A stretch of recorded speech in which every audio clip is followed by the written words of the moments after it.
어머니, 왜 자꾸 제 젓가락만 이렇게 놓으세요? 민지가 시어머니를 향해 짜증 섞인 목소리로 물었습니다. 결혼한 지 석 달, 매일 아침 식탁에서 벌어지는 이상한 일이었어요. 시아버지와 남편의 젓가락은 멀쩡한데 오직 민지의 젓가락만 거꾸로 꽂혀 있었거든요.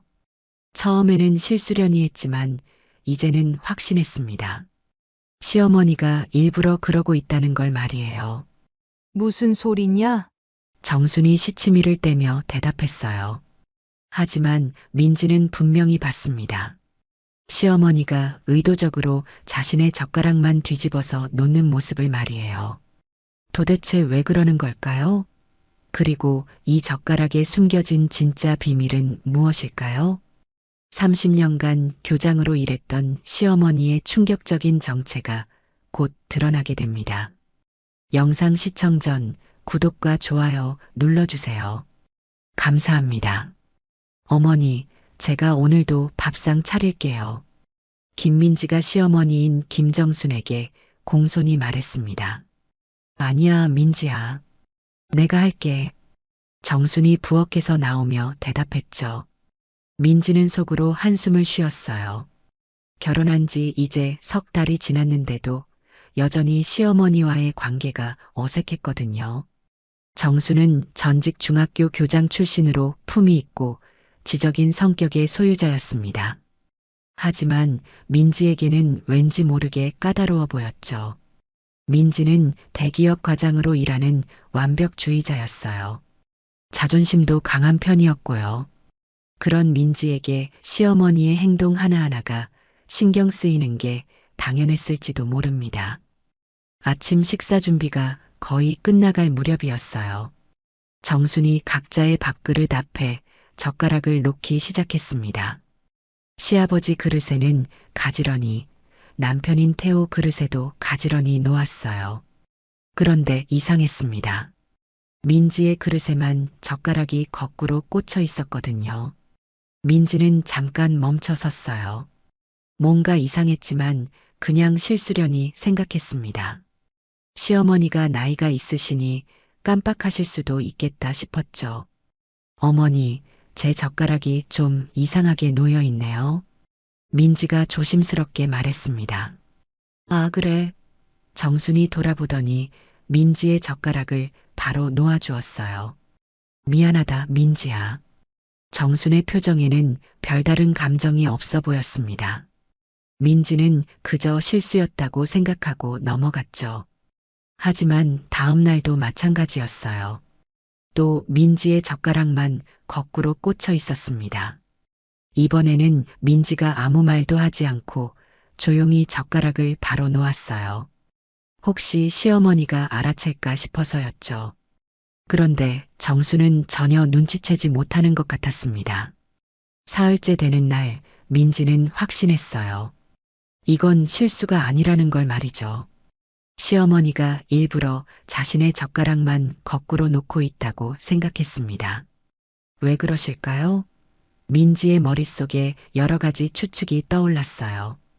혹시 자신을 싫어해서 그러는 건 아닐까? 아니면 아직 며느리로 인정하지 않아서 그런 건 아닐까? 여보, 좀 이상한 일이 있어요. 그날 저녁 민지가 남편인 태호에게 말했습니다. 태호는 32살로 의사였어요. 뭔데? 태호가 핸드폰을 보며 대충 대답했습니다. 어머니가 자꾸 제 젓가락만 거꾸로 놓으시거든요. 민지의 목소리에는 살짝 서운함이 배어 있었죠. 에이, 설마. 그냥 실수겠지. 태호는 여전히 핸드폰을 보며 말했어요. 한두 번도 아니고 벌써 사흘째인데요. 민지가 조금 더 강하게 말했습니다. 태호가 그제야 핸드폰에서 눈을 떼고 민지를 봤어요. 엄마가 그럴 뿐이 아니야. 너무 예민하게 생각하지 마.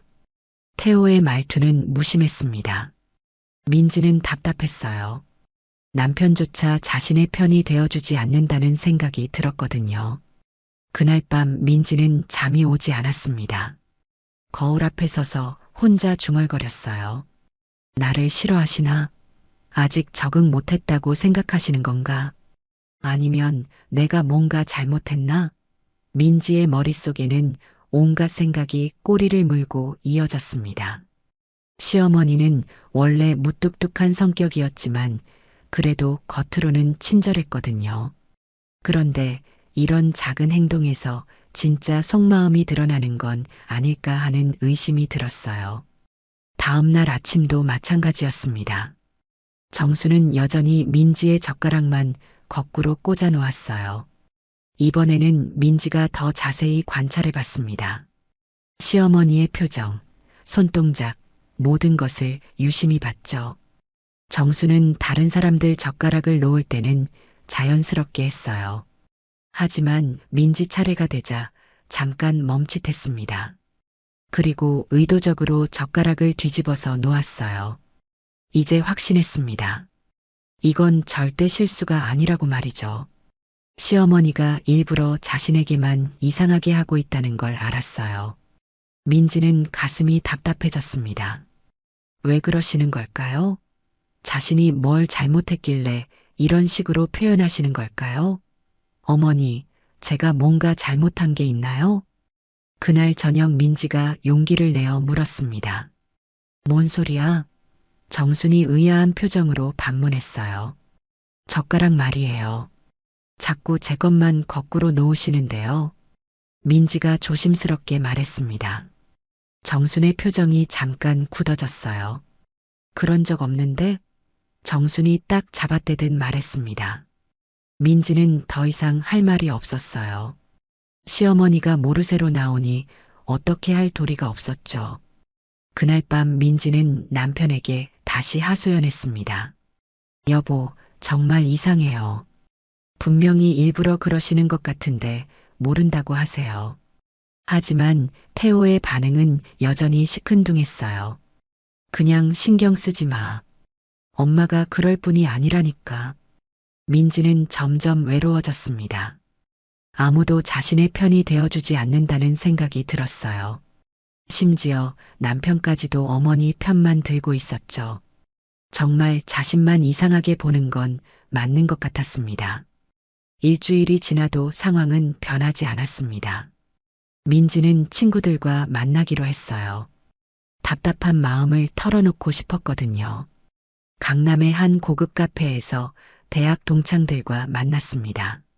모두 비슷한 나이대의 직장 여성들이었죠. 언니들, 시댁 생활 정말 힘들어. 민지가 한숨을 쉬며 말했습니다. 왜? 뭔 일 있어? 친구 중 한 명인 수진이 물었어요. 우리 시어머니가 자꾸 이상하게 행동하시는 거야. 젓가락을 내 것만 거꾸로 놓으시더라고. 민지가 자초지종을 설명했습니다. 그거 좀 이상하긴 하네. 다른 친구인 혜진이 고개를 끄덕였어요. 맞지? 나도 그렇게 생각해. 교장 출신이래 놓고 기본도 없으신 것 같아. 민지의 목소리에는 짜증이 섞여 있었습니다. 그래도 어르신인데 그렇게 말하면 안 되지 않을까? 수진이 조심스럽게 말했어요. 어르신이면 뭐해? 요즘 시대에 맞춰 살아야지. 민지가 단호하게 말했습니다. 시골 출신이라 그런가 봐. 도시 생활에 적응 못 하시는 것 같아. 민지의 말에는 시어머니에 대한 무시가 담겨 있었어요. 그런데 민지의 불만은 여기서 그치지 않았습니다. 친구들 앞에서 더욱 과격한 말들이 쏟아져 나왔어요. 솔직히 말하면 우리 시어머니 정말 이상해. 가끔 멍하니 있을 때도 있고 같은 말을 반복하기도 하고 혹시 치매에 기가 있는 건 아닐까 싶어. 민지가 목소리를 낮춰 말했습니다. 정말? 그럼 병원에 모시고 가봐야 하는 거 아니야? 혜진이 말했어요. 그러고 싶은데 우리 남편이 듣지도 않아. 엄마가 그럴 뿐이 아니라면서. 민지가 화를 내며 말했습니다. 우리 남편도 문제야. 의사라면서 이런 것도 몰라. 엄마 편만 들고 내 말은 들으려고도 안 해. 민지가 커피를 한 모금 마시며 말했어요. 정말 답답해 죽겠어. 시어머니도 이상하고 남편도 답답하고 민지의 불만은 시어머니에서 남편으로 이어졌습니다. 친구들은 조금씩 불편한 기색을 보였지만 민지는 계속 불만을 쏟아냈어요. 우리 시어머니 옷 입는 것도 진짜 촌스러워. 요즘 누가 그런 옷을 입어? 시장에서 파는 싸구려 같은 걸로만 입고 다니시더라고. 그날 저녁 집에 돌아온 민지는 여전히 기분이 좋지 않았어요. 태호가 병원에서 늦게 들어왔습니다. 어떻게 지냈어? 태호가 피곤한 목소리로 물었어요. 별로. 민지가 시큰둥하게 대답했습니다. 식사 시간이 되자 정순이 다시 젓가락을 놓기 시작했어요. 역시나 민지의 것만 거꾸로 꽂혀 있었습니다. 이번에는 민지가 참지 못했어요.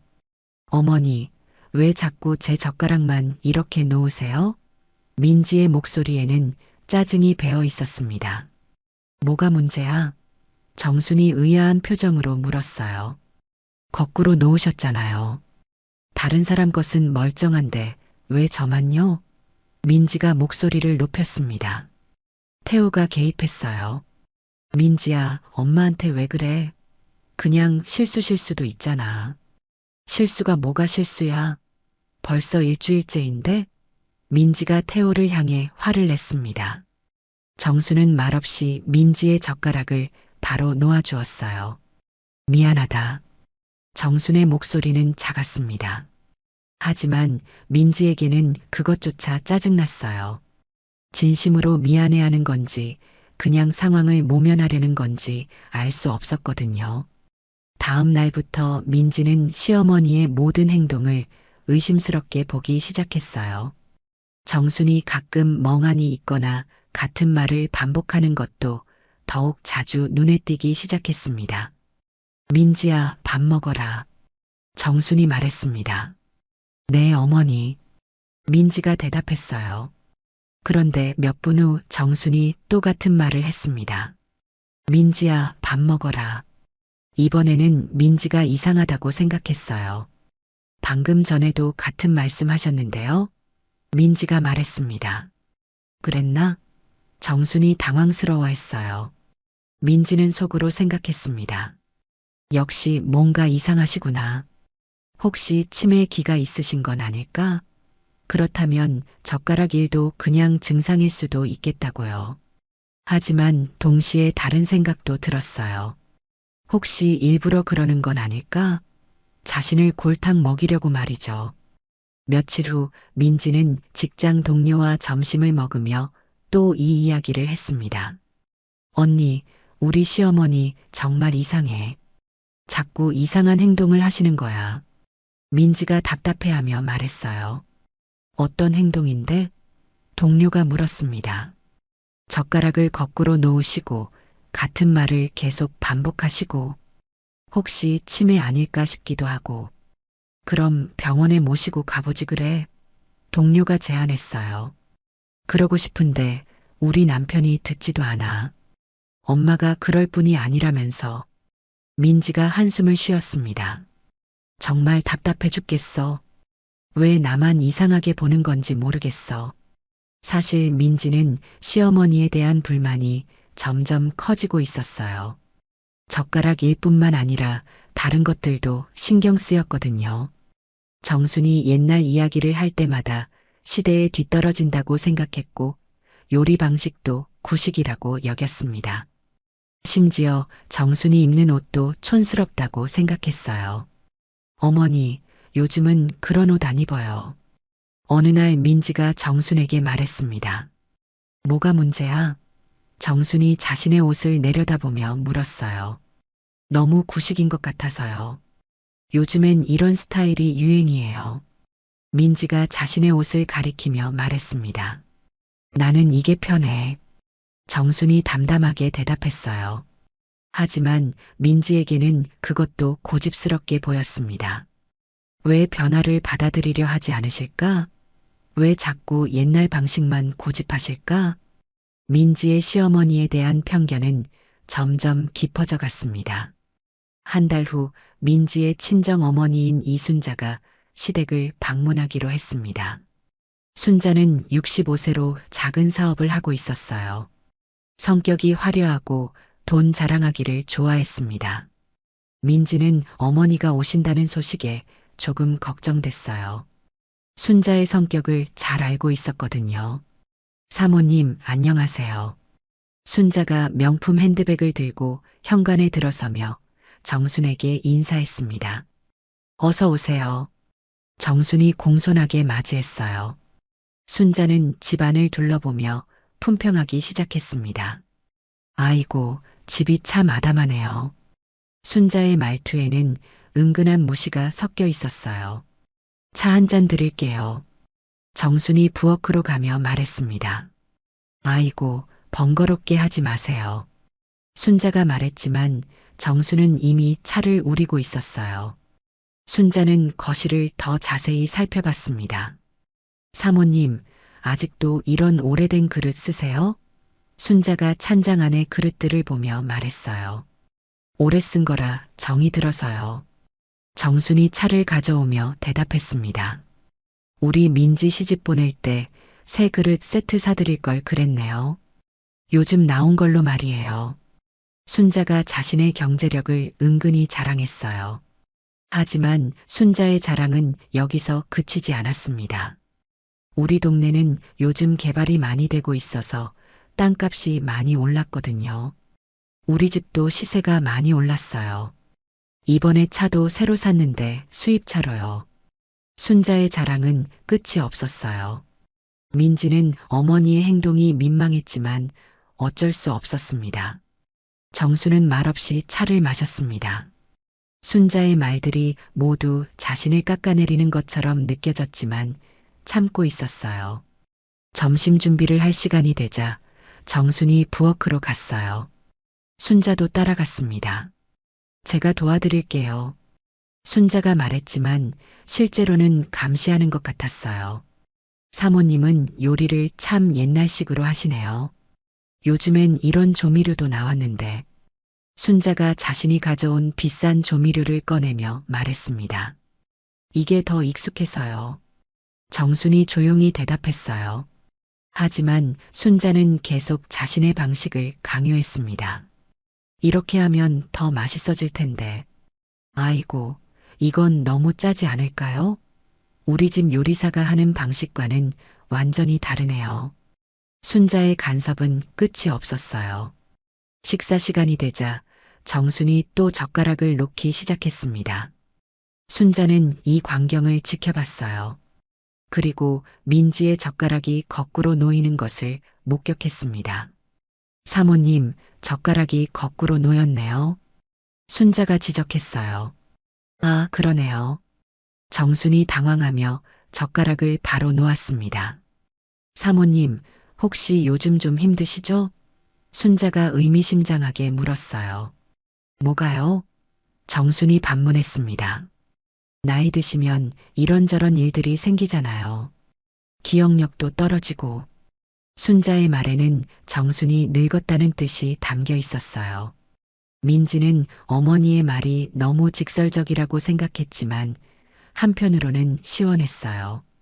자신만 이상하다고 생각했던 게 아니었구나 싶었거든요. 정수는 아무 말도 하지 않았지만 표정이 굳어져 있었습니다. 식사가 끝난 후 순자는 민지와 단둘이 이야기할 시간을 가졌어요. 민지야, 시어머니가 좀 이상하신 것 같다. 순자가 속삭이듯 말했습니다. 저도 그렇게 생각해요. 민지가 동의했어요. 젓가락 일도 그렇고 가끔 멍하니 계실 때도 있고요. 같은 말을 반복하시기도 하고. 나이가 드시면 그럴 수 있지. 하지만 너무 심하면 병원에 모시고 가보는 게 좋겠어. 순자가 조언했습니다. 남편한테 말해도 들으려고 안 해요. 민지가 하소연했어요. 남자들은 원래 그래. 알아서 잘 처리해야지. 그런데 민지야, 너도 조심해야 한다. 혹시 치매가 유전될 수도 있으니까. 순자가 덧붙였어요. 그 말에 민지는 더욱 불안해졌습니다. 그날 저녁 순자가 돌아간 후 태호가 말했어요. 민지 엄마는 좀 그렇네. 뭐가요? 민지가 물었습니다. 우리 엄마한테 너무 무례한 것 같아. 침에 운운하면서 말이야. 태호의 말에 민지는 화가 났어요. 무례한 게 아니라 걱정해서 그런 거예요. 어머니 상태가 정말 이상하다고요. 엄마는 멀쩡해. 너희가 너무 예민한 거야. 태호가 단호하게 말했습니다. 민지는 답답했어요. 아무도 자신의 편이 되어주지 않는다는 생각이 들었거든요. 다음 날부터 정순의 행동은 더욱 이상해졌습니다. 젓가락을 거꾸로 놓는 것은 기본이고 같은 이야기를 반복하거나 멍하니 있는 시간이 늘어났어요. 심지어 민지의 이름을 까먹는 일도 생겼습니다. 저기 누구야? 정순이 민지를 보며 물었어요. 어머니, 저 민지예요. 민지가 당황하며 대답했습니다. 아, 그래. 민지. 정순이 고개를 끄덕였지만 여전히 헷갈리는 표정이었어요. 민지는 이제 확신했습니다. 분명히 뭔가 문제가 있다고요. 하지만 이상한 것은 정순이 다른 사람들 앞에서는 멀쩡해 보인다는 거였어요. 태호나 시아버지와 이야기할 때는 정상적이었거든요. 오직 민지 앞에서만 이상한 행동을 보였습니다. 2달 후 큰 가족 모임이 있었습니다. 태호의 형과 형수, 그리고 그들의 자녀들까지 모두 모였어요. 정수는 오랜만에 온 가족이 모인다고 해서 기뻐했습니다. 그동안 준비한 음식들을 정성스럽게 차렸어요. 어머니, 음식이 정말 많네요. 형수가 감탄하며 말했습니다. 오랜만에 다 모이니까 좋아서 말이야. 정순이 환하게 웃으며 대답했어요. 모두들 자리에 앉아 식사를 시작했습니다. 식사 중간에 정순이 옛날 이야기를 꺼냈어요. 우리 때는 말이야, 교육이 정말 중요했거든. 아이들한테 예의범절부터 가르쳤지. 정순이 자신의 교장 시절 이야기를 했습니다. 요즘 아이들은 너무 버릇이 없어. 어른 말씀도 잘 안 듣고. 하지만 민지가 끼어들었어요. 어머니, 요즘은 그런 구식 교육은 안 통해요. 아이들 인격을 존중해줘야 하거든요. 민지의 말투에는 정순의 교육 철학을 무시하는 뉘앙스가 담겨 있었어요. 태호도 거들었습니다. 엄마, 시대 좀 따라가세요. 요즘 애들은 다 달라요. 체벌은 완전히 금지됐고 아이들 의견을 존중해줘야 한다고요. 정순의 표정이 굳어졌어요. 하지만 아무 말도 하지 않았습니다. 형과 형수는 어색한 분위기를 느끼며 주제를 바꾸려 했어요. 그런데 민지는 계속했습니다. 요즘 교육 트렌드는 완전히 바뀌었어요. 옛날 방식으로는 아이들이 스트레스만 받죠. 창의성도 떨어지고 자존감도 낮아져요. 민지가 더욱 강하게 말했습니다. 그러게 말이야. 태호가 민지 편을 들었어요. 우리 병원에 오는 아이들 보면 다들 스마트하더라고. 엄마 세대랑은 완전히 다르지. 인터넷으로 뭐든 찾아보고 질문도 많이 하고. 태호의 말에는 어머니 세대를 깎아내리는 의미가 담겨 있었어요. 정수는 점점 작아지는 느낌이었습니다. 자신이 평생 몸담았던 교육 분야에서조차 인정받지 못하는 것 같았어요. 그래도 기본적인 예의는 가르쳐야 하지 않겠니? 정순이 조심스럽게 말했습니다. 예의는 강요하는 게 아니라 자연스럽게 배우는 거예요. 민지가 단호하게 말했어요.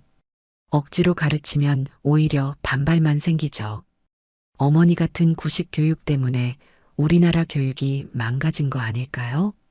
민지의 말은 정순의 교육 방식이 잘못됐다는 뜻으로 들렸어요. 형수가 분위기를 바꾸려고 노력했습니다. 어머니 음식이 정말 맛있어요. 레시피 좀 알려주세요. 하지만 이미 분위기는 어색해진 상태였어요. 정수는 억지로 웃으며 대답했습니다. 별거 아냐. 그냥 옛날 방식으로 한 거야. 옛날 방식도 나름대로 장점이 있죠. 형이 정순을 위로하려 했어요. 하지만 민지는 여전히 자신의 주장을 굽히지 않았습니다. 요즘엔 건강도 생각해야 하고 효율성도 중요해요. 모든 걸 옛날 방식으로만 할 수는 없죠. 조미료도 너무 많이 쓰시고 기름도 너무 많이 넣으시는 것 같은데요. 그때 민지가 결정타를 날렸습니다. 솔직히 말하면 어머니 요리는 너무 짜고 기름져요. 제가 해드릴 테니까 이제 편히 쉬세요. 나이도 있으시니까 힘드실 거예요. 민지의 말에는 정순을 완전히 무력화시키려는 의도가 담겨 있었어요. 정순은 더 이상 참을 수 없었어요.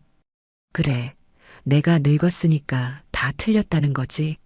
정순의 목소리에 서운함이 가득했습니다.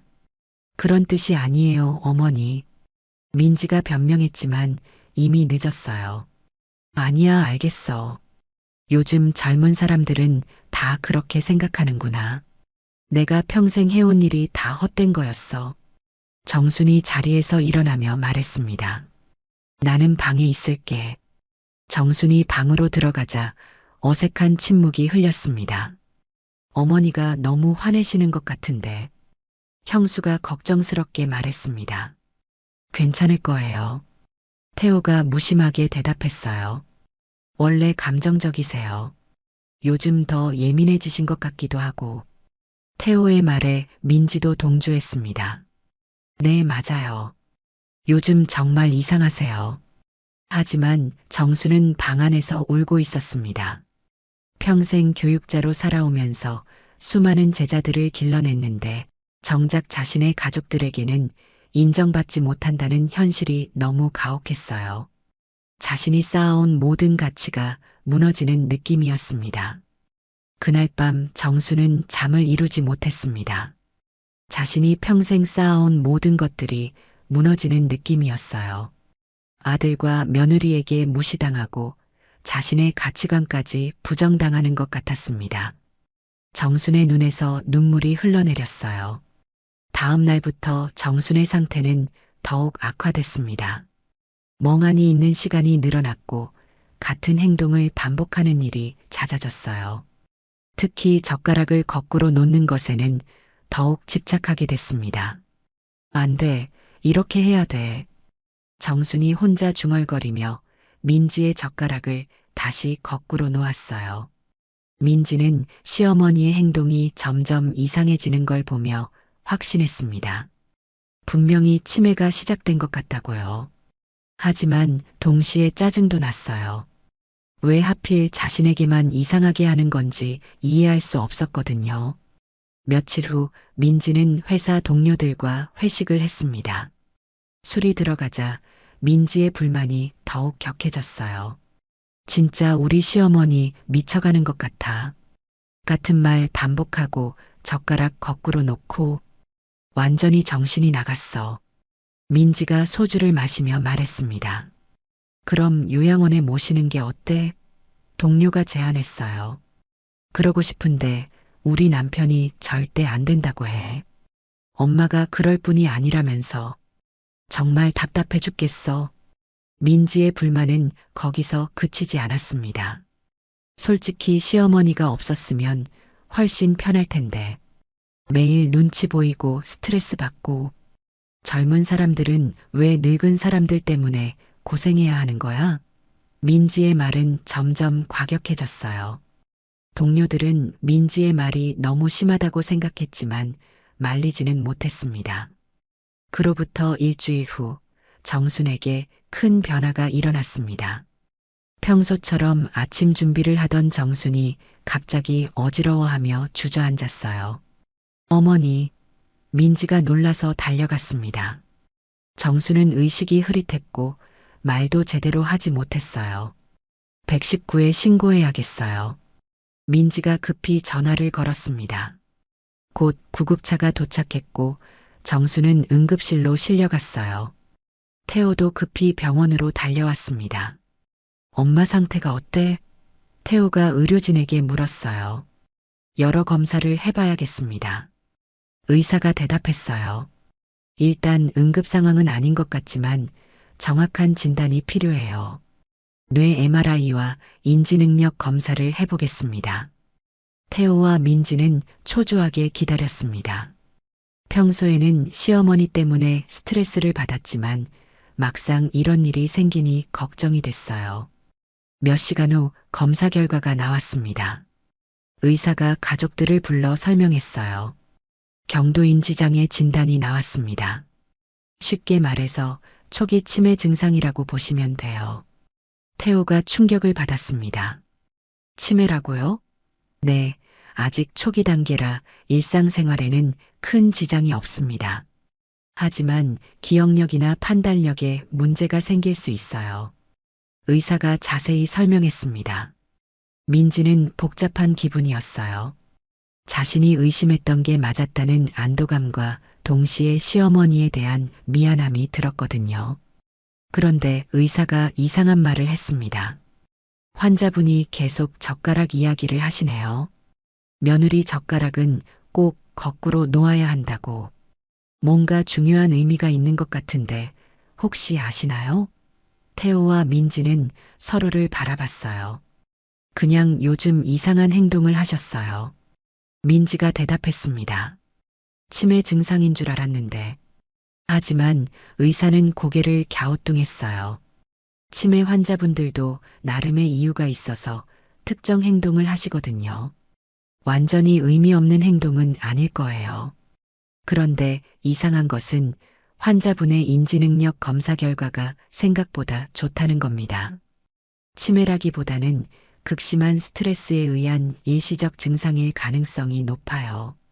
그때 병실로 한 사람이 찾아왔습니다. 정순의 옛 제자인 김영호 선생님이었어요. 50대 중반의 중학교 교사였습니다. 선생님 소식 듣고 급히 왔어요. 영호가 걱정스러운 표정으로 말했습니다. 고마워, 영호야. 정순이 힘없는 목소리로 대답했어요. 선생님 괜찮으시죠? 영호가 정순의 손을 잡으며 물었습니다. 그런데 영호가 이상한 말을 했어요. 선생님, 혹시 젓가락 이야기 하셨다면서요? 의사 선생님께서 그러시더라고요. 태호와 민지가 주목했습니다. 젓가락이 뭐가 중요한 거죠? 태호가 물었어요. 영호가 설명하기 시작했습니다. 제가 중학생 때 선생님께서 해주신 이야기가 있어요. 새댁 젓가락을 거꾸로 놓는 이유에 대해서요. 정순의 눈이 조금씩 또렷해졌습니다. 아, 그 이야기. 정순이 작은 목소리로 중얼거렸어요. 어떤 이야기인데요? 민지가 궁금해하며 물었습니다. 영호가 회상하며 말했어요.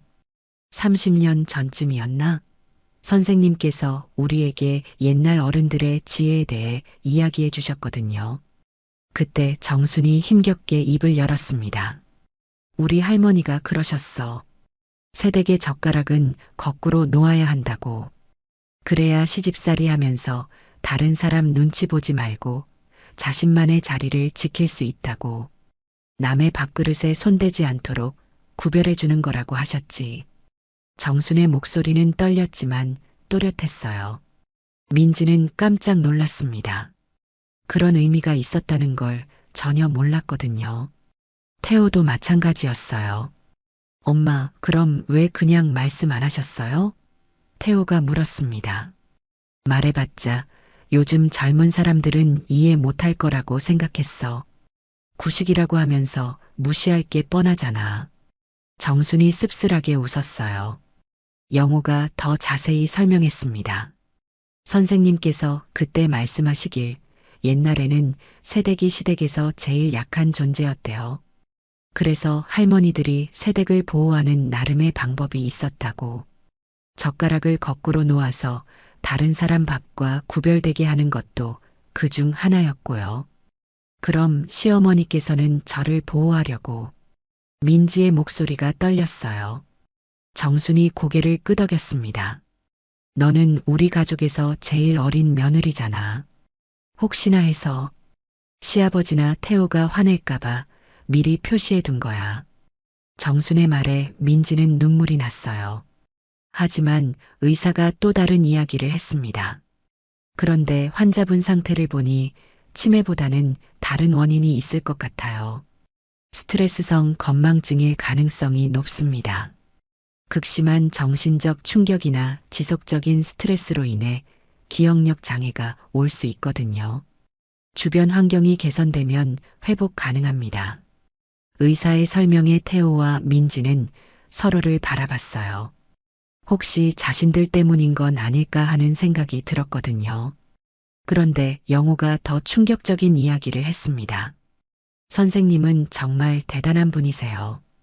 교장 시절에 쌓은 인맥이 어마어마하거든요. 정치인, 언론인, 공무원들까지 선생님 제자들이 사회 곳곳에 있어요. 선생님이 한마디만 하시면 어떤 일이든 가능할 정도죠. 영호의 말에 태호와 민지는 소름이 돋았습니다. 지금까지 자신들이 시어머니를 얼마나 얕보았는지 깨달았거든요. 다음 날 정순의 상태가 조금 나아졌습니다. 영호가 다시 병문안을 왔어요. 선생님, 어제 못다한 이야기 계속해도 될까요? 영호가 조심스럽게 물었습니다. 정순이 고개를 끄덕였어요. 태호와 민지도 자리에 앉았습니다. 궁금한 게 많았거든요. 영호가 이야기를 시작했어요. 제가 중학교 2학년 때였어요. 선생님께서 전통 문화에 대해 수업하시던 중에 젓가락 이야기를 해주셨거든요. 회상 장면이 떠올랐습니다. 30년 전 젊은 정순이 교실에서 학생들에게 이야기하고 있었어요. 여러분, 우리 조상들의 지혜는 정말 대단해요. 겉보기에는 이상해 보이는 행동도 다 이유가 있거든요. 젊은 정순의 목소리는 활기차고 자신감이 넘쳤어요. 새댁이 시집을 가면 제일 힘든 게 뭘까요? 학생 하나가 손을 들었어요. 시어머니가 무서워서요? 교실에 웃음이 터졌습니다. 맞아요. 그런데 옛날 할머니들은 새댁을 보호하는 나름의 방법이 있었어요. 어떤 방법이요? 다른 학생이 물었습니다.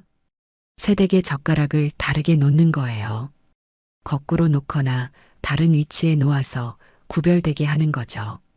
그러면 새댁이 실수로 다른 사람 음식을 먹을 일이 없어요. 왜 그게 중요한데요? 영호가 물었습니다. 시댁에서는 서열이 중요했거든요. 새댁이 시아버지나 남편 몫을 먹으면 큰일 나는 거예요. 그래서 할머니들이 미리 표시를 해둔 거죠. 새댁을 보호하려고요. 현재로 돌아와서 영호가 계속 설명했어요. 선생님께서 그때 말씀하시길 이런 것들이 바로 조상들의 지혜라고 하셨어요. 겉으로는 이상해 보여도 약한 사람을 보호하려는 마음이 담겨 있다고 정순이 말했습니다.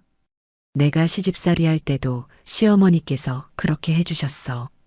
처음엔 왜 그러시나 했는데 나중에 알고 나니 고마웠지. 그래서 나도 민지에게 똑같이 해준 거야. 정순의 목소리에는 애정이 담겨 있었어요. 민지는 충격을 받았어요. 자신이 그동안 시어머니를 얼마나 오해했는지 깨달았거든요. 어머니, 제가 정말 미안해요. 몰랐어요. 민지의 목소리가 떨렸습니다. 괜찮다, 민지야. 요즘 젊은 사람들은 모를 수밖에 없어. 정순이 민지의 손을 잡았어요. 그런데 태호가 물었습니다. 그럼 엄마가 왜 이렇게 아프신 거예요? 정순이 잠시 말을 멈췄어요. 그리고 힘들게 입을 열었습니다. 너희들이 내 말을 무시할 때마다 마음이 아팠어. 특히 가족 모임 그날. 민지와 태호는 자신들의 행동을 떠올렸어요. 그날 정순의 교육 철학을 무시하고 구식이라고 했던 것들 말이에요. 정순이 계속 말했습니다. 평생 교육자로 살아왔는데 내 아들과 며느리한테마저 무시당하니까 너무 힘들었어. 내가 쌓아온 모든 게 의미 없는 것처럼 느껴졌지. 영호가 덧붙였어요. 선생님은 정말 훌륭한 교육자셨어요. 학생들 한 명 한 명을 소중히 여기셨고 우리 전통 문화도 많이 가르쳐 주셨거든요. 그런 선생님을 무시하다니. 영호의 목소리에는 안타까움이 배어 있었어요. 의사가 병실로 들어왔습니다. 환자분 상태가 많이 좋아지셨네요. 가족분들과 대화를 나누시니까 확실히 달라 보여요. 정신적 스트레스가 주원인이었던 것 같습니다. 적절한 치료와 가족의 관심이 있으면 완전히 회복 가능해요. 정순이 민지를 바라보며 말했어요. 민지야, 젓가락 일은 정말 미안하다. 설명을 안 해줘서. 아니에요, 어머니. 제가 이해하려고 노력하지 않아서 죄송해요. 민지가 정순의 손을 꼭 잡았습니다. 그런데 영호가 또 다른 이야기를 꺼냈어요. 선생님, 그런데 정말 궁금한 게 있어요. 선생님 제자들 중에 세무서장도 있고 언론사 기자도 있다고 들었는데 혹시 최근에 연락하신 적 있나요? 정순이 의미심장하게 웃었습니다. 왜 그런 걸 물어보지? 영호가 말했어요. 요즘 뉴스 보니까 태호 선생님이랑 민지 씨 친정 어머니가 좀 힘드신 것 같던데요. 태호와 민지는 갑자기 불안해졌습니다. 영호의 말에 뭔가 다른 의미가 담겨 있는 것 같았거든요. 정순이 조용히 말했습니다. 세상에는 우연이라는 게 참 많지. 그렇지 않니? 영호가 정순을 바라보며 말했어요. 선생님, 혹시 선생님이 하신 건 아니죠? 정순이 빙긋 웃었습니다. 내가 뭘 할 수 있겠어? 그냥 늙은 사람인데. 하지만 영호는 확신했어요. 정순의 표정에서 뭔가를 읽었거든요. 선생님 인맥이 얼마나 넓은데요. 교장하실 때 얼마나 많은 사람들과 인연을 쌓으셨어요. 정순이 더 이상 부인하지 않았어요. 젊은 사람들이 어른을 너무 무시해. 가끔은 교훈이 필요하지. 태호와 민지는 소름이 돋았습니다. 혹시 최근에 일어난 일들이 모두 시어머니의 계획이었던 건 아닐까 하는 생각이 들었거든요. 민지 친정어머니의 세무조사, 태호의 의료사고 의혹, 민지의 직장 내 갑질 논란까지. 모든 것이 우연의 일치일 수는 없었어요. 정순이 말했습니다. 너희들은 나를 무시했지만 세상에는 아직도 나를 선생님이라고 부르는 사람들이 많아. 그들에게는 내 말 한마디가 얼마나 큰 힘을 갖는지 알까? 정순이 태어난 후 집안 분위기가 완전히 바뀌었습니다. 하지만 태호와 민지에게는 더 큰 시련이 기다리고 있었어요. 민지 친정어머니 순자에게 본격적인 세무조사가 시작됐습니다. 처음에는 단순한 신고로 시작된 것 같았지만 조사가 깊어질수록 순자의 탈세 규모가 상당하다는 것이 드러났어요. 민지야, 큰일 났어. 순자가 급히 민지에게 전화했습니다. 세무서에서 지난 5년치 장부를 다 뒤지고 있어. 이러다가 사업 망하겠어. 왜요? 뭐가 문제인데요? 민지가 놀라며 물었습니다. 모르겠어. 누군가 신고를 한 것 같은데 너무 정확해. 마치 우리 내부 사정을 다 아는 사람이 신고한 것 같아. 순자는 범인을 찾지 못했어요. 하지만 정수는 조용히 미소를 지었습니다. 그날 저녁 정수는 영호에게 전화를 걸었어요. 영호야, 세무서장 김 과장 안부 좀 전해줘. 내가 안부 인사 전한다고. 정순의 목소리에는 만족감이 배어 있었어요. 그 다음 주에는 태호에게 더 큰 문제가 생겼어요. 과거 태호가 담당했던 환자 가족들이 갑자기 나타나서 의료사고 의혹을 제기한 거였습니다. 5년 전 수술 과정에서 태호의 실수로 환자가 후유증을 겪었다는 내용이었어요. 당시에는 조용히 넘어갔던 일인데 갑자기 언론에 보도되기 시작했습니다. 태호는 당황했습니다. 왜 갑자기 이런 일이? 병원 원장이 태호를 불러 조사에 들어갔어요. 환자 가족 측에서 공식적으로 문제를 제기했고 의료진 내부에서도 당시 태호의 판단이 잘못됐다는 증언이 나왔습니다.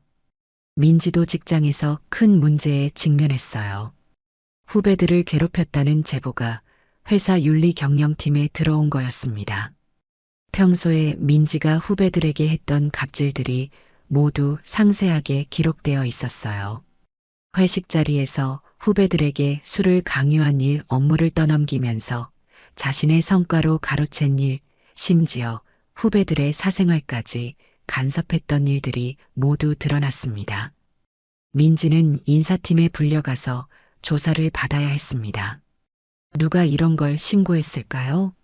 제보 내용이 너무 구체적이고 정확해서 내부 고발자가 있는 것 같았어요. 이 모든 일들이 우연일까요? 태호와 민지는 점점 의심스러워졌지만 증거가 없었어요. 정수는 여전히 조용했습니다. 하지만 가끔 의미심장한 미소를 지었어요. 어느 날 영호가 또 찾아왔습니다. 선생님, 요즘 뉴스 보셨어요? 태호 선생님이랑 민지 씨, 그리고 친정 어머니까지 모두 힘드신 것 같던데. 영호가 걱정스럽게 말했습니다. 그러게 말이야. 참 안 됐어. 정순이 담담하게 대답했어요. 그런데 영호가 직접적으로 물었어요. 선생님, 혹시 선생님이 하신 건 맞죠? 영호의 질문에 정순이 더 이상 숨기지 않았습니다. 젊은 사람들이 어른을 너무 무시해. 가끔은 교훈이 필요하지. 정순의 말에 영호는 놀랐어요. 정말 선생님이 하신 거였구나. 하지만 어떻게요? 정순이 설명하기 시작했습니다. 순자의 탈세 건은 세무서장인 내 제자 김철수에게 신고한 거야. 김철수는 내가 중학교에서 가르쳤던 학생인데 지금은 서울 강남세무서장이지. 내가 순자의 사업체 정보를 알려주고 탈세 의혹이 있다고 했더니 바로 조사에 들어가더라. 정순의 말에 영호는 감탄했어요. 그럼 태호 선생님 의료사고 건은요? 그건 언론사 기자인 박민호에게 제보한 거야. 박민호도 내 제자인데 지금은 의료 전문 기자로 일하고 있어. 태호의 과거 의료사고 기록을 모두 알려줬지. 민지 갑질 건은 어떻게 하신 거예요? 영호가 궁금해했어요. 그건 민지 회사에 다니는 내 제자의 딸을 통해서 했어. 그 아이가 민지 후배인데 평소에 민지 때문에 많이 힘들어했거든. 내가 그 아이에게 용기를 줬지. 회사에 정식으로 신고하라고. 정순의 복수는 정말 치밀했습니다. 30년간 교장으로 일하면서 쌓은 인맥을 모두 동원한 것이었어요. 정순의 제자들은 정말 사회 곳곳에 포진되어 있었습니다. 정치인, 공무원, 언론인, 법조인까지. 정순이 한마디만 하면 어떤 일이든 가능했던 거예요. 게다가 모든 신고 내용이 사실이었기 때문에 법적으로도 문제가 될 게 없었습니다. 순자의 탈세도 사실이고 태호의 의료사고도 사실이고 민지의 갑질도 모두 사실이었거든요. 정수는 그냥 진실을 알려준 것뿐이었어요. 며칠 후 순자의 사업체에 거액의 추징금 고지서가 날아왔습니다. 5년간의 탈세액과 가산세를 합쳐서 3억 원이 넘는 금액이었어요. 순자는 집과 사업체를 팔아야 할 상황에 놓였습니다. 화려했던 순자의 생활은 하루아침에 무너져 내렸어요. 태호는 병원에서 정직 3개월 처분을 받았습니다. 의료사고 의혹이 사실로 확인되면서 환자들의 신뢰를 완전히 잃었어요. 승진은 물론이고 병원에서의 입지도 크게 흔들렸습니다. 민지는 회사에서 더 심각한 처분을 받았어요. 갑질 혐의가 모두 사실로 확인되면서 강등 처분을 받았습니다. 과장에서 대리로 내려갔고 팀도 바뀌었어요. 동료들의 시선도 차가워졌고 승진은 당분간 불가능해졌습니다. 회사 내에서 민지를 보는 시선이 완전히 달라졌어요. 이 모든 상황이 일어난 후 가족들은 정순 앞에 무릎을 꿇고 모였습니다. 순자도 왔어요. 명품 옷 대신 검소한 옷을 입고 초라한 모습이었습니다. 어머니, 제발 용서해 주세요. 민지가 무릎을 꿇고 사과했어요. 엄마, 저희가 정말 잘못했어요. 태호도 고개를 숙였습니다. 사모님, 정말 죄송합니다. 저희가 너무 무례했습니다. 순자도 정순에게 깊이 사과했어요. 평소의 거만함은 온데간데 없었습니다. 돈으로 모든 걸 해결할 수 있다고 생각했던 순자의 자존심이 완전히 무너진 상태였어요. 정수는 의자에 앉아 가족들을 내려다봤어요. 이제야 정신을 차렸구나. 정순의 목소리는 차갑지만 위험이 있었습니다. 너희들이 나를 무시할 때 이런 날이 올 줄 알았어야지. 어머니, 앞으로는 정말 잘할게요. 민지가 눈물을 흘리며 말했습니다. 젓가락 의미도 이제 알았고 어머니 말씀도 잘 들을게요. 어머니의 지혜를 무시했던 제가 정말 바보였어요. 정순이 천천히 입을 열었습니다. 젓가락 하나에도 조상들의 지혜가 담겨 있어. 그런 걸 이해하지 못하는 사람들이 어떻게 제대로 된 인생을 살겠어? 너희들은 겉으로 보이는 것만 보고 판단했지. 내가 늙었다고 구식이라고 무시했어. 하지만 진짜 힘이 무엇인지 이제 알았을 거야. 정순의 말에는 깊은 교훈이 담겨 있었어요. 순자가 떨리는 목소리로 말했습니다. 사모님, 제가 정말 잘못했어요. 돈이 전부인 줄 알았는데 그게 아니었네요. 앞으로는 예의를 지키고 겸손하게 살겠습니다. 정순이 순자를 보며 말했어요. 돈으로 모든 걸 해결할 수 있다고 생각했지? 하지만 세상에는 돈보다 중요한 게 많아. 인간관계, 신뢰, 존경.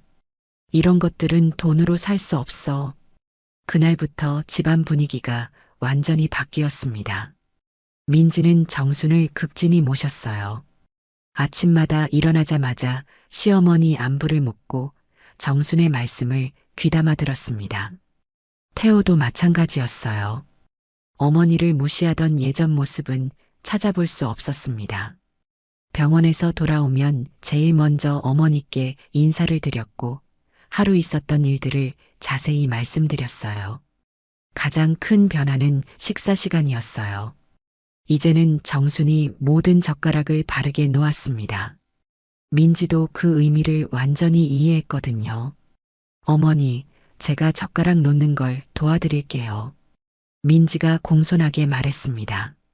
아니야, 이제 내가 다 컸으니까 혼자서도 잘할 수 있을 거야. 정순이 따뜻하게 웃으며 대답했어요. 민지는 감동했습니다. 시어머니가 자신을 완전한 가족으로 인정해준다는 뜻이었거든요. 젓가락도 이제 다른 가족들과 똑같이 바르게 놓여 있었어요. 민지는 이제 시댁에서 자신의 진정한 자리를 찾은 것입니다. 더 이상 보호받아야 할 새댁이 아니라 당당한 며느리가 된 거였어요. 6개월이 지난 후 정수는 완전히 건강을 회복했습니다. 스트레스성 건망증도 완전히 사라졌어요.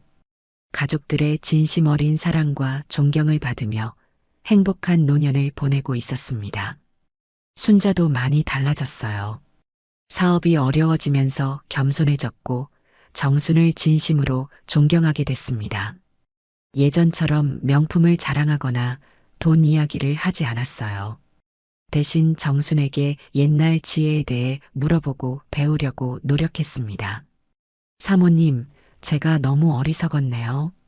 돈이 전부인 줄 알았는데 정말 중요한 건 사람과 사람 사이의 정이었구나 싶어요. 태호는 병원에서 정직 기간이 끝난 후 더욱 신중하고 겸손한 의사가 됐어요. 환자들을 대하는 태도도 완전히 달라졌습니다. 의료진들 사이에서도 태도가 180도 바뀌었다는 평가를 받았어요. 과거에는 자신의 실력을 과신했지만 이제는 항상 신중하게 진료했습니다. 환자 가족들과도 더 세심하게 소통했고요. 엄마한테 배운 게 정말 많아요. 겸손함이 얼마나 중요한지 이제야 알겠어요. 태호가 민지에게 말했습니다. 민지는 회사에서 강등됐지만 오히려 더 열심히 일했어요. 후배들에게 진심으로 사과하고 도움을 주려고 노력했습니다. 갑질하던 예전 모습은 완전히 사라졌어요. 회식 자리에서도 후배들을 배려했고 자신의 경험과 노하우를 아낌없이 나눠줬습니다. 처음에는 후배들이 의심스러워했지만 시간이 지나면서 민지의 진심을 인정하기 시작했어요. 과장님 정말 많이 변하셨어요. 예전에는 무서웠는데 이제는 정말 존경스러워요. 후배 하나가 민지에게 말했습니다. 어느 날 저녁 온 가족이 모여 식사를 했어요. 모든 젓가락이 바르게 놓여 있었고 화기애애한 분위기였습니다. 정순이 만족스러운 미소를 지었어요. 어머니, 오늘 회사에서 좋은 일이 있었어요. 민지가 기쁘게 말했습니다. 제가 도왔던 후배가 승진했대요. 정말 기뻐요. 그래, 다른 사람을 도우면 결국 자신에게도 좋은 일이 생기는 법이야. 정순이 흐뭇하게 말했어요. 태호도 거들었습니다. 엄마 말씀이 정말 맞는 것 같아요. 요즘 환자들을 대할 때도 더 신중하고 겸손하게 하려고 노력하고 있어요. 몇 달 후 놀라운 일이 일어났습니다. 민지가 다시 승진했어요. 회사에서 민지의 변화를 인정해 준 거였습니다. 리더십이 완전히 달라졌다는 평가를 받았어요. 태호도 병원에서 신뢰를 회복했습니다. 환자들이 오히려 태호를 더 신뢰하게 됐어요. 실수를 인정하고 더욱 신중해진 모습을 보고 진짜 실력 있는 의사라고 생각하게 된 거였습니다. 순자의 사업도 새롭게 시작됐어요. 규모는 작아졌지만 정직하게 운영하면서 조금씩 신뢰를 쌓아가고 있었습니다. 영호가 정기적으로 안부 전화를 했습니다. 선생님, 요즘 어떠세요? 아주 좋다. 가족들이 이제야 정신을 차렸어. 정순이 웃으며 대답했어요. 역시 선생님이세요. 교육을 참 잘하셨네요. 하지만 좀 무서웠어요. 선생님의 가르침이 너무 강력해서. 영호가 감탄하면서도 두려움을 표했습니다. 교육이란 때로는 아픈 약이 되어야 해. 달콤한 말로만 해서는 진짜 깨우칠 수 없거든. 정순이 말했어요. 1년 후 정순은 자신의 교육 철학에 대한 책을 쓰기 시작했습니다. 젓가락에서 시작된 지혜라는 제목으로 우리 전통 문화에 담긴 깊은 뜻들을 소개하는 내용이었어요. 민지와 태호가 적극적으로 도왔습니다. 어머니의 지혜를 더 많은 사람들이 알았으면 좋겠다고 생각했거든요. 그날 밤 정수는 일기를 썼어요. 오늘은 정말 행복한 하루였다. 가족들이 나를 존경하고 사랑해준다. 젓가락 하나로 시작된 일이 이렇게 좋은 결과를 가져올 줄 몰랐다. 진정한 가족이 무엇인지 모두가 깨달았다. 세상에는 모르는 것이 너무 많습니다. 특히 어른들의 지혜를 말이에요. 겉으로 보기에는 이상해 보이거나 구식인 것 같아도 그 안에는 깊은 뜻과 사랑이 담겨 있을 수 있어요. 함부로 무시했다가는 큰 코 다칠 수 있습니다. 젓가락 하나에도 깊은 뜻이 있다는 걸 기억하세요. 그리고 진정한 힘이 무엇인지, 가족 간의 진정한 사랑이 무엇인지도 잊지 마세요. 어른들의 지혜와 경험은 그 무엇과도 바꿀 수 없는 소중한 보물이니까요. 정수는 이제 진짜 행복한 할머니가 되었습니다. 오늘 이야기가 좋으셨다면 구독과 댓글, 알람 설정 잊지 마시고 소중한 댓글 하나가 정말 큰 힘이 됩니다. 시청해 주셔서 진심으로 감사드립니다.